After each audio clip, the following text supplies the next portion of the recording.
সূর্যটা তখন ধীরে ধীরে সাগরের বুকে ডুবে যাচ্ছিল। আকাশ জুড়ে লালচে রঙের এক অদ্ভুত শান্তি। ঢেউগুলো একের পর এক তীরে এসে আছড়ে পড়ছে। মনে হচ্ছিল যেন প্রতিটি ঢেউ বলছে, সুবহানাল্লাহ, সুবহানাল্লাহ গু। আমি দাঁড়িয়েছিলাম কুয়াকাটা সমুদ্র সৈকতের বালুচরে।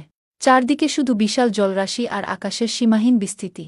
সেই মুহূর্তে মনে হল, মানুষ যত বড়ই হোক, আল্লাহর সৃষ্টি সামনে সে কত অসহায়, কত ক্ষুদ্র। আল্লাহ তাআলা কত সুন্দর করে এই পৃথিবী সাজিয়েছেন। একদিকে উত্তাল সমুদ্র, অন্যদিকে কোমল বাতাস, আর মাথার উপরে অসীম আকাশ। এসব কিছুই তো আল্লাহর কুদরতের নিদর্শন।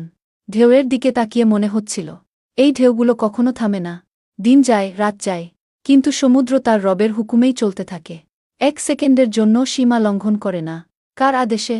একমাত্র মহান আল্লাহর আদেশে। তখন মনে পড়ে গেল আল্লাহর সেই অসীম শক্তির কথা। যিনি চাইলে শুকনো মরুভূমিতে নদী বইয়ে দেন, যিনি চাইলে উত্তাল সমুদ্রকে শান্ত করে দেন, যিনি চাইলে অন্ধকার রাতের পর সুন্দর সকাল এনে দেন।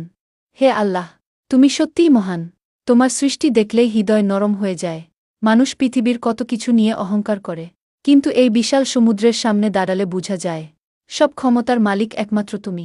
কুয়াকাটার বাতাস যেন হৃদয়কে বলে দিচ্ছিল, দুনিয়া ক্ষণস্থায়ী, আল্লাহর কাছেই ফিরে যেতে হবে গু। সাগরের গভীরতা দেখে মনে হচ্ছিল, মানুষের গুনাহ যত বড়ই হোক, আল্লাহর রহমত তার থেকেও অনেক বড়। যদি বান্দা সত্যি মনে তওবা করে, আল্লাহ অবশ্যই ক্ষমা করেন। সূর্য যখন ডুবে যাচ্ছিল, মনে হচ্ছিল পুরো আকাশ আল্লাহর প্রশংসায় রঙিন হয়ে গেছে। পাখিরা ফিরে যাচ্ছে নিজেদের ঠিকানায়। আর আমি ভাবছিলাম, আমরাও একদিন ফিরে যাব আমাদের আসল ঠিকানায়, আল্লাহর কাছে। হে দয়াময় রব, তুমি আমাদেরকে তোমার নিয়ামতের শকর আদায় করার তৌফিক দাও। এই সমুদ্রের ঢেউয়ের মতো আমাদের হৃদয়কেও তোমার স্মরণে জাগ্রত রাখো। আমাদের চোখকে তোমার কুদরতের নিদর্শন দেখার তৌফিক দাও। আমাদের জীবনকে ঈমানের আলো ভরে দাও। এই বিশাল আকাশ, এই বাতাস, এই অন্তহীন সমুদ্র, সবকিছুই আল্লাহর নিখুঁত সৃষ্টি। মানুষ শুধু দেখে, কিন্তু সৃষ্টি করার ক্ষমতা একমাত্র আল্লাহর। কুয়াকাটার সমুদ্র সৈকতে দাঁড়িয়ে মনে হয় দুনিয়ার সব অহংকার এক মুহূর্তেই শেষ হয়ে যায়। কারণ এই বিশাল সমুদ্র মানুষকে মনে করিয়ে দেয়া, আল্লাহই সবচেয়ে মহান।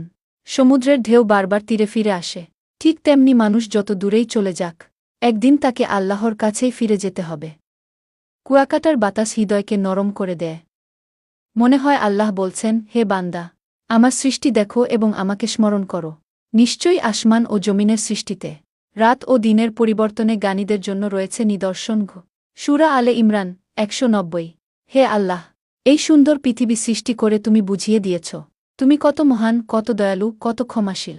আমাদের সবাইকে তোমার পথে চলার তৌফিক দাও। সমুদ্রের গভীরতার দিকে তাকালে মনে হয়, মানুষের দুঃখ যত বড়ই হোক, আল্লাহর রহমত তার থেকেও অনেক বড়। কুয়াকাটার ঢেউ যেন হৃদয়কে বারবার বলে, আল্লাহকে স্মরণ করো, তাহলেই শান্তি পাবে গু।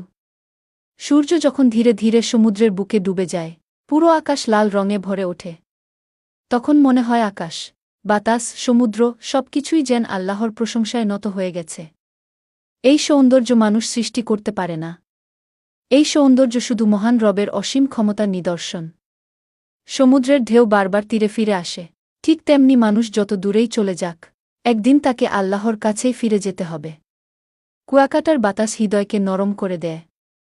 মনে হয় আল্লাহ বলছেন, হে বান্দা, আমার সৃষ্টি দেখো এবং আমাকে স্মরণ করো।